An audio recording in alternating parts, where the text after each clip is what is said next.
Hello. काय म्हणता, कशा आहात? मस्त ना. मस्त राहायचं. कारण मस्त राहायला किंवा आनंदात राहायला फार काही लागत नाही. मनाची उभारी लागते. मन लागतं स्वच्छ, सुंदर. आणि ते मन जर तुमचं छान असेल, पॉझिटिव्ह असेल, तर तुम्ही आनंदातच असता. बरोबर ना? हे बघ, काय आहे की सगळ्या गोष्टी ह्या मनापासून सुरू होतात, स्वतःपासून सुरू होतात. माझ्यापासून सुरू झालेली गोष्ट ही माझ्यापासूनच सुरू होते आणि त्यासाठी मलाच काम करायचं असते, मलाच त्याच्यासाठी पुढाकार घ्यायचा असतो. बरोबर ना?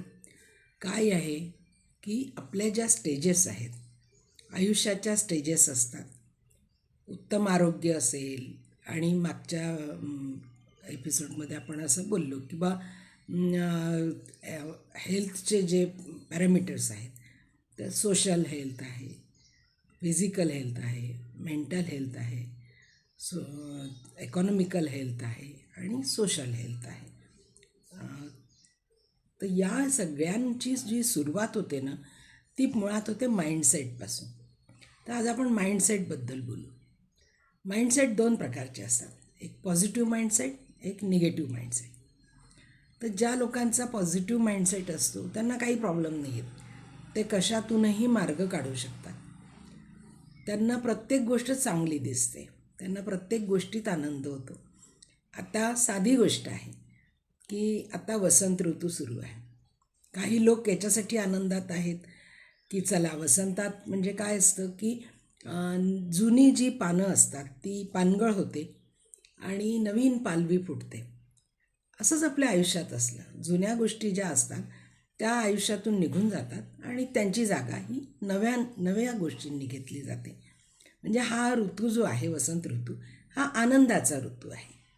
चैत्राचा महिना आणि गुढीपाडवा असतो. गुढी म्हणजे काय की ही आनंदाची गुढी असते. ती जितकी जितकी उंच जाईल तेवढा तेवढा आपला आनंद द्विगुणित होत असतो. आता ह्याला आपण चांगल्या पद्धतीने विचार करू शकतो की आयुष्यातले जे जुने विचार आहेत ते आपण इथे सोडून देतो, नवीन विचारांना अंगीकारतो. आपल्याला जे उपयुक्त आहे, निसर्गाला जे उपयुक्त आहे, निसर्गाला जे अपेक्षित आहे ते आपल्या आयुष्यात ॲड होतं. बरोबर ना? आंब्याला मोहर येतो खूप छान, कडुलिंबाच्या झाडांना सुद्धा मोहर येतो, त्याचा खूप सुंदर सुगंध असतो, थंडगार वारा असतो आणि एक नवचैतन्याचा हा ऋतू असतो.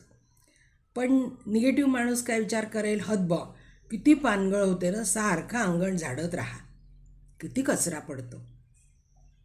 अरे, आयुष्यात जर कचरा बाजूला केला नाही तर आपलं आयुष्यच एक जुनं पुराणं कचरा घर होऊन जाईल. त्याच्यामुळे हे आवश्यक आहे की तुमच्या आयुष्यातल्या जुन्या गोष्टी आता ज्या काही कामाच्या नाही, झाडसुद्धा आपली पालवी बदलते, तर आपण माणूस आहे. माणूस आपले विचार नाही बदलू शकत, माणूस आपल्यात बदल नाही करू शकत. निसर्ग आपोआप स्वतःत बदल करून घेतो. आणि माणूस कोणी किती डोकं फोडून सांगा, नाही आमच्याकडे असंच आहे. मग आमच्याकडे म्हणजे माझ्या आजोबांकडे असं होतं, माझ्या आजीकडे असं होतं, माझ्या आईकडे असं होतं, ना तर माझ्याकडे आहे. आणि तीच गोष्ट माझ्या सुनांनी करावी, माझ्या नातवांनी करावी, अशी माझी अपेक्षा असते. तर मला सांगा, हे किती चूक आहे. प्रत्येक गोष्टीत जर बदल होतो आहे तर तुम्ही स्वतःत का नाही बदल करून घेणार? तुमच्या खाण्यापिण्याच्या सवयी, तुमच्या पॉझिटिव्हिटी, तुमचं आनंद शोधण्याची प्रक्रिया, या गोष्टींनी तुमचं आयुष्य समृद्ध होणार आहे की ते मागच्या पानावरून पुढे, मागच्या पानावरून पुढे? मग ती वही भरून जाईल पण नवीन काही त्याच्यात ॲड नाही होणार ना. असंच असतं आयुष्याचंही, एक एक पान पुढे सरकत जाईल, पानं भरत जातील, वही भरून जाईल, पण नवीन काही लिहिल्या जाणार नाही. आपल्याला काय करायचं आहे, नवीन ॲड करायचं आहे आयुष्यात. आणि ती जशी कोवळी पालवी असते ना, तसे कोवळे अंकुर आपल्या आयुष्यात उगवतील, ते पुन्हा अंकुरात होतील. छोटी छोटी पालवी असते ती, मग हळूहळू पाहता पाहता तुम्ही त्यांच्याकडे पाहत राहा, ते हळूहळू मोठी होतात पानं, मग ती चकाकायला लागतात, मग हळूहळू ती पानं